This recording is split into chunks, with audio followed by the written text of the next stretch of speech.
सभी को मेरा प्यार भरा नमस्कार। आई होप आप सभी काफी अच्छे होंगे। अगर आप हमारे चैनल में नए हैं तो वीडियो को लाइक और सब्सक्राइब करना न भूलें, जिससे कि आगे आने वाली कथाओं का आनंद ले पाए। श्री खाटू श्याम जी कथा। महाभारत काल में लगभग 5,500 वर्ष पहले एक महान आत्मा का अवतरण हुआ, जिसे हम भीम पौत्र बर्बरीक के नाम से जानते हैं। महिसागर संगम स्थित गुप्त क्षेत्र में नवदुर्गाओं की सात्विक और निष्काम तपस्या कर बर्बरीक ने दिव्य बल और 3 तीर व धनुष प्राप्त किए। कुछ वर्ष उपरांत कुरुक्षेत्र में उपलब्ध नामक स्थान पर युद्ध के लिए कौरव और पांडवों की सेनाएं एकत्रित हुई। युद्ध का शंखनाद होने ही वाला था कि यह वृतांत बर्बरीक को ज्ञात हुआ और उन्होंने माता का आशीर्वाद ले युद्धभूमि की तरफ प्रस्थान किया। उनका इरादा था कि युद्ध में जो भी हारेगा उसकी सहायता करूंगा। भगवान श्री कृष्ण को जब यह वृतांत ज्ञात हुआ तो उन्होंने सोचा कि ऐसी स्थिति में युद्ध कभी समाप्त नहीं होने वाला। अतः उन्होंने ब्राह्मण का वेश धारण कर बर्बरीक का मार्ग रोककर उनसे पूछा कि आप कहाँ प्रस्थान कर रहे हैं।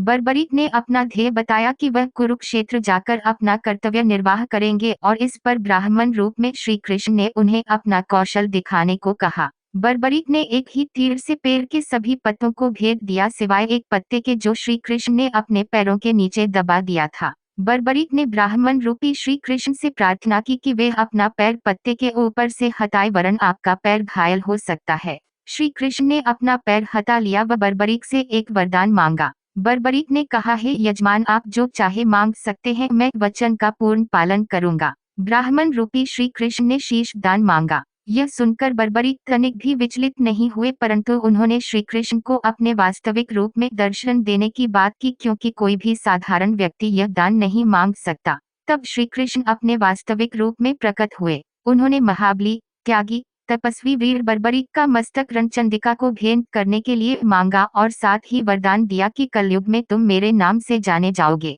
मेरी ही शक्ति तुम में निहित होगी। देवगण तुम्हारे मस्तक की पूजा करेंगे। जब तक यह पृथ्वी, नक्षत्र, चंद्रमा तथा सूर्य रहेंगे, तब तक तुम लोगों के द्वारा मेरे श्री श्याम रूप में पूजनीय रहोगे। मस्तक को अमृत से सींचा और अजर अमर कर दिया। मस्तक ने संपूर्ण महाभारत का युद्ध देखा एवं युद्ध के निर्णायक भी रहे। युद्ध के बाद महाबली बर्बरीक कृष्ण से आशीर्वाद लेकर अंतर्ध्यान हो गए। बहुत समय बाद कलयुग का प्रसार बढ़ते ही भगवान श्याम के वरदान से भक्तों का उद्धार करने के लिए वे खातू में चमत्कारी रूप से प्रकट हुए। एक गाय घर जाते समय रास्ते में एक स्थान पर खड़ी होकर चारों थनों से दूध की धाराएं बहाती थी। जब ग्वाले ने यह दृश्य देखा तो सारा वृतांत भक्त नरेश, खंडेला के राजा को सुनाया। राजा भगवान का स्मरण कर भाव विभोर हो गया। स्वप्न में भगवान श्री श्यामदेव ने प्रकट होकर कहा, मैं श्यामदेव हूँ। जिस स्थान पर गाय के थन से दूध निकलता है वहाँ मेरा शालिग्राम शिलारूप विग्रह है। खुदाई करके विधि विधान से प्रतिष्ठित करवा दो। मेरे इस शिला विग्रह को पूजने जो खातू आएंगे उनका सब प्रकार से कल्याण होगा।